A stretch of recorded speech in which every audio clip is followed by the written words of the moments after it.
How to write body paragraph in IELTS writing task 2। अगर आपको नहीं आता है कि कैसे बॉडी पैराग्राफ लिखें तो प्लीज़ इस वीडियो को पूरा देखिए, क्योंकि इस वीडियो में मैं आपको सिखाने वाली हूँ कि कैसे step by step with example मैं आपको सिखाऊंगी। So please watch video till the end. सबसे पहले हम क्वेश्चन को अच्छे से समझ लेते हैं, ठीक है। तो यहाँ पर देखिए, सम पीपल थिंक दैट, कि कहीं सारे ऐसे लोग हैं जो सोचते हैं that helping their children with homework is good, कि उसके जो मान लीजिए कोई पेरेंट्स है और उसका जो बच्चा है उसको हेल्प करता है, पेरेंट्स हेल्प करते हैं अपने बच्चों को कि होमवर्क करने में, ठीक है। क्योंकि कहीं कहीं हमने देखते हैं कि जो पेरेंट्स होते हैं वही लिखते हैं होमवर्क, कहीं हमें कहीं पर भी ऐसा देखते हैं, ठीक है। With homework is good, others think. अब देखिए, दो तरीके से लोग हैं मान लीजिए। एक तरीके से जो लोग हैं वो ये सोचते हैं कि ना, पेरेंट्स को हेल्प करनी चाहिए होमवर्क कराने में अपने चिल्ड्रन को।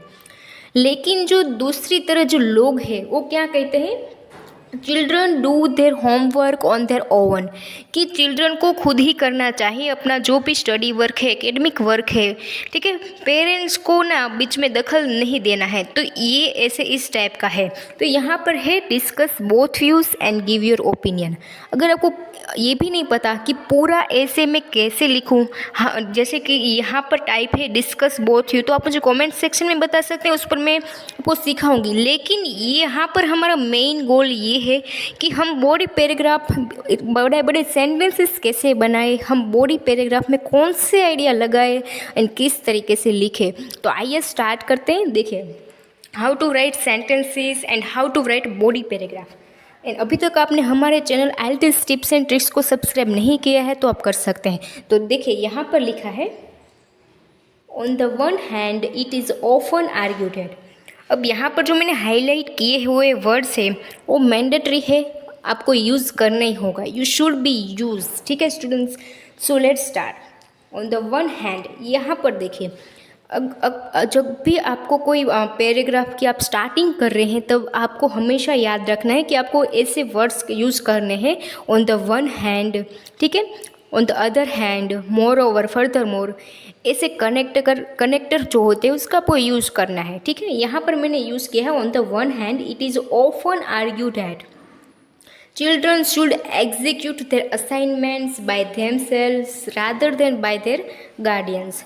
अब देखिए, सबसे पहले हमारा जो टॉपिक है वो यही था कि जो पेरेंट्स है उसको बच्चों को सिखाना चाहे होमवर्क करना, ठीक है। तो यहाँ पर ऐसा लिखा है, children should execute their assignment by themselves rather than by their guardians, कि चिल्ड्रन को खुद ही करना चाहिए। यहाँ पर मैंने आपको सेकेंड व्यू का एग्जाम्पल बता रही हूँ कि चिल्ड्रन जो है वो उसको खुद को ही करना चाहिए होमवर्क, ऐसे कहीं सारे लोग कहते हैं। तो सिर्फ उसका मैंने सिनोनिम्स ही लिखा है कि कहीं सारे ऐसे लोग हैं जो ये कहते हैं कि बच्चों को खुद ही करना चाहिए अपना assignment rather than by their guardians. अब देखिए, सेंटेंस तो सिंपल है, वो सिंपल कह रहा है, लेकिन ये सेंटेंस जो है यहाँ पर मैंने रादर देन का यूज़ कर दिया है। तो यहाँ पर देखिए कितना बड़ा सेंटेंस भी लग रहा है, अच्छी इंप्रेशन पड़ेगी कि नहीं, स्टूडेंट को तो रादर देन का भी यूज़ करना आता है। यहाँ पर मैंने सिनोनिम्स का भी यूज़ किया है, अच्छी वोकेबलरी का भी यूज़ किया है। हम रादर देन का यूज़ तब करते हैं जब हम दो चीज़ों के बारे में बोल रहे हैं। हम दो चीज़ों यहाँ पर क्या है कि पेरेंट्स को सिखाना चाहिए अपने बच्चों को होमवर्क, और दूसरी चीज़ ये है कि चिल्ड्रन को खुद करना चाहिए, ठीक है। तब हम रादर देन का यूज़ करते हैं। लेकिन इस पैराग्राफ हम किसके साइड है, चिल्ड्रन के साथ, कि चिल्ड्रन को खुद ही करना चाहिए अपना होमवर्क, ठीक है। ये गार्डियंस जो है उसको सिनोनिम्स है पेरेंट्स का। अब देखिए, जब हम ये सेंटेंस हमने यहाँ तो पूरा कर लिया, ठीक है। तो अब जब हम दूसरा सेंटेंस हमें स्टार्ट करना होता है ना, तब हमें कनेक्टर का यूज़ करना होता है। जैसे कि यहाँ पर देखिए, दिस इज़ बिकॉज, तो ये ऐसे कनेक्टर है जो आपको मस्ट पता होने चाहिए। दिस इज़ बिकॉज, देखिए हमने दूसरा सेंटेंस चालू कर दिया है। अब हम उसका रीज़न बताएंगे। सबसे पहले हमने टॉपिक सेंटेंस लिखा, उसके बाद हम रीज़न देंगे कि ये ऐसा क्यों है कि चिल्ड्रन को खुद ही करना चाहिए होमवर्क। तो आइए देखते हैं। This is because if youngsters solely rely on their parents for doing homework, it will result in low grades for their academic। तो देखिए, यहाँ पर मैंने कितना कॉम्प्लेक्स सेंटेंस इफ़ का यूज़ किया है। अब अगर आप 100% इफ़ का यूज़ करते हैं तो आपके अच्छे 6.5 तो आने ही वाले हैं। अगर आपके टास्क रिस्पॉन्स अच्छा है और ओवरऑल आपका परफॉर्मेंस अच्छा होगा तो आप डेफिनेटली 8 बैंक तक जा सकते हैं। तो यहाँ पर देखिए, यहाँ पर मैंने इफ सेंटेंस स्ट्रक्चर का यूज़ किया है। एंड सोल का मतलब होता है कि ओनली, अगर जो चिल्ड्रन है, यंगस्टर का सिनोनिम्स है यंगस्टर सोल, यानी कि यंगस्टर्स ओनली। रियली एक सिनोनिम्स है, बार बार रीडिंग में भी आता है। रियली का मतलब ये होता है कि डिपेंडेड, ठीक है, डिपेंड। अगर जो बच्चे हैं सोल यानी कि ओनली डिपेंड करेंगे पेरेंट्स पर, तो उसके जो मार्क्स है वो कम आएंगे। जाहिर सी बात है, अगर हमारे पेरेंट्स हमें सब कुछ होमवर्क करा देंगे और हम खुद कुछ भी प्रैक्टिस नहीं करेंगे तो क्या आपके मार्क्स आ सकते हैं? नहीं आएंगे, क्योंकि उस पर अफेक्ट करेगा, रिजल्ट पे अफेक्ट करेगा।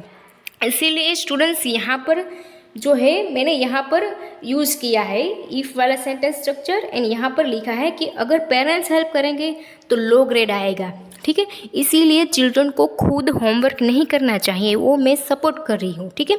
देखिए, अब जब हमारा बॉडी पैराग्राफ हम लिखते हैं ना तो पूरा सपोर्टिव होना चाहिए एक सेंटेंस दूसरे सेंटेंस से। मैं जब IELTS के जो राइटिंग चेक करती हूँ ना, तब मुझे तो सपोर्टिव लगता ही नहीं है। 99% स्टूडेंट का मुझे सपोर्टिव नहीं लगता है, क्योंकि स्टूडेंट्स यही गलती करते हैं कि एक सेंटेंस दूसरे सेंटेंस के साथ कभी ही कनेक्टेड होता ही नहीं है। एक सेंटेंस कुछ और कहता है, दूसरा सेंटेंस कुछ और कहता है। तो आपको यही ध्यान रखना कि पूरा जो बॉडी पैराग्राफ है उसका जो मॉरल है वो एक ही होना चाहिए और सपोर्टिव होना चाहिए। जैसे कि यहाँ पर देखिए, उसके बाद मैं आपको सिखाती हूँ। The ability to develop confidence of student will ultimately increase when students tend to complete their study work on their own। तो यहाँ पर देखिए, मैंने अल्टीमेटली का यूज़ किया है। अच्छा एडवर्ब है। अगर आप वर्ब के आगे, जैसे कि यहाँ पर इंक्रीज हमारा वर्ब है एंड अल्टीमेटली हमारा एडवर्ब है एंड ये हमारा हेल्पिंग वर्ब है विल, एंड स्टूडेंट्स जो है हमारा नाउन या फिर हम ऑब्जेक्टिव से कह सकते हैं। तो यहाँ पर देखिए, जो बिगिनर्स है उसके लिए मैं सिखाना चाहूँगी कि यहाँ से यहाँ स्टूडेंट्स तक हमारा नाउन है। तो ability to develop confidence of students, उसके बाद हमने हेल्पिंग वर्ब जो हमने सिखाया है जब हम स्कूल में पढ़ते थे तभी हमको सीखा है कि विल का यूज़ करना है और उसके बाद वर्ब का यूज़ करना है। लेकिन हम बहुत एडवांस इंग्लिश सीख रहे हैं, इसीलिए हमने इतने बड़े बड़े सेंटेंस बना रहे हैं। इंग्लिश जो है वर्ब है हमारा मेन, और उसके बाद उसके आगे हम अल्टीमेटली एडवर्ब का यूज़ करते हैं। ग्रामर रूल है, ठीक है।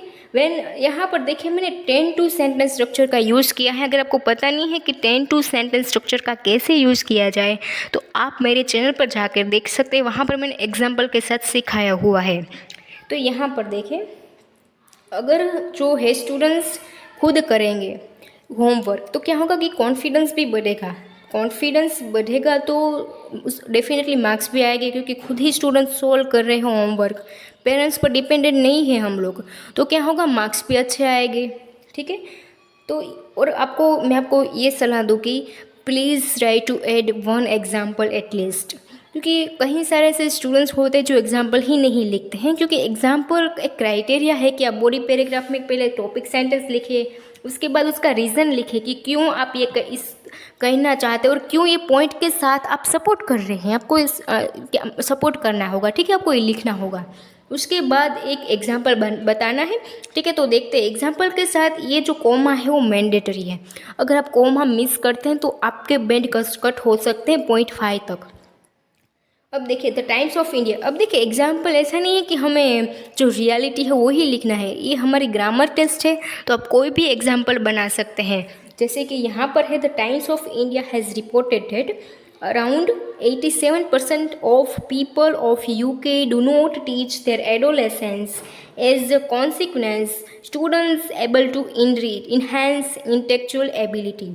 अब देखिए, एग्जाम्पल क्या कहना चाहता है वो मैं आपको आसानी से सिखाती हूँ कि टाइम्स ऑफ इंडिया है, उसने रिपोर्ट ये किया है कि जो ये परसेंटेज वाले पीपल है, 87% of people of UK do not teach, यानी कि वो अपने बच्चों को सिखाते नहीं हैं और ना तो हेल्प करते अपने बच्चों को कि होमवर्क करे, ठीक है। वो खुद ही ऐसा मानते हैं कि जो चिल्ड्रन है उसको खुद ही करना चाहे होमवर्क, ठीक है। तो जो यूके है वहाँ पर चिल्ड्रन का सिनोनिम्स है एडोलेसेंस, वो खुद ही करते हैं होमवर्क। तो ऐसे, और देखिए, एज अ कॉन्सिक्वेंस का मतलब ये होता है एज अ रिजल्ट, किसी का परिणाम, ठीक है। तो यहाँ पर परिणाम क्या आया कि students able to enhance intellectual ability. तो यहाँ पर आप देख सकते हैं कि जो यूके के जो पेरेंट्स हैं वो अपने बच्चों को हेल्प नहीं करते होमवर्क कराने में, तो as a result, as a consequence क्या आया हमें कि जो इंटेलेक्चुअल एबिलिटी है उसके मार्क्स भी बढ़ गए, उसकी जो एबिलिटी है इंटेलेक्चुअल वो भी बढ़ गई। तो आप देख सकते हैं कितना सपोर्टिव एग्जाम्पल मैंने लिखा है। और उसके बाद आप जो है वो 10 लगा के लिख सकते हैं कि इसीलिए ये पॉइंट को मैं सपोर्ट करती हूँ कि चिल्ड्रन को खुद ही होमवर्क करना चाहिए, क्योंकि ये पॉइंट ये कहता है कि चिल्ड्रन को खुद होमवर्क करना चाहिए तो हमें सपोर्ट करना है, ठीक है। तो सबसे पहले हमें टॉपिक सेंटेंस लिखना है और फिर हमें उसका रीज़न बताना होगा कि हम ऐसा क्यों सोचते हैं कि चिल्ड्रन को खुद ही होमवर्क करना चाहिए। तो उसके पीछे का रीज़न ये है कि उसका अच्छा मार्क्स आ सके और उसकी जो एबिलिटी है वो डेवलप हो सके, इसीलिए हम ये चाहते हैं कि जो चिल्ड्रन है वो खुद ही होमवर्क करे। तो ये था ओपिनियन बेस्ड ऐसे का बॉडी पैराग्राफ। मैं उम्मीद करती हूँ कि आपको मेरा वीडियो पसंद आया होगा और मैंने यहाँ पर जो टिप्स दी है आपको प्लीज़ आपका यूज़ कीजिए, क्योंकि सिर्फ वीडियो देखकर आने से कोई बैंड इंक्रीज़ नहीं होने वाला है। आप हर रोज़ एक राइटिंग टास्क 1 और 2 लिखिए, क्योंकि आप जितना लिखेंगे उतना ही आपका एबिलिटी भी इम्प्रूव होगा एंड इतना ही अच्छा आपका परफॉर्मेंस होगा। तो मैं उम्मीद करूँगी कि आप घर पे बैठे आप एक ऐसे लिखेंगे, ठीक है। ये ऐसे हमको इंटरनेट में भी मिल जाएगा, इसका जो क्वेश्चन है और यहाँ पर भी लिखा ही है। अगर आपको कुछ भी डाउट है तो आप मुझे कमेंट सेक्शन में बता सकते हैं। चलो मिलते हैं नेक्स्ट वीडियो में। Till then take care of you.